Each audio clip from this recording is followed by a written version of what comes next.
Warga emas yang mendakwa dirinya tidak sihat sanggup memandu 50 km untuk menjemput seorang wanita berumur 20-an bagi mendapatkan jagaan. Bagaimanapun hasrat lelaki tua berusia 60-an itu tidak kesampaian selepas ditangkap khalwat oleh penguatkuasa Jabatan Agama Islam Negeri Johor Challenge.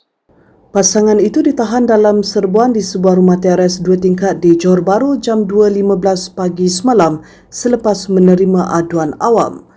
Ketika serbuan, pintu hadapan rumah dibuka 10 minit kemudian oleh lelaki berkenaan memakai seluar panjang dan baju lengan panjang, sementara wanita berseluar panjang dan t-shirt lengan panjang sedang baring di sofa. Lelaki tempatan itu mendakwa mempunyai penyakit 2 serangkai dan akan menghantar wanita itu pulang selepas selesai menjaganya. Siasatan mendapati lelaki itu seorang duda mempunyai cucu dan seorang pekebun, manakala wanita berasal dari utara berstatus belum berkahwin. Pasangan itu mendakwa memang ada perancangan untuk bernikah, namun mendakwa masyarakat sukar menerimanya kerana perbezaan umur.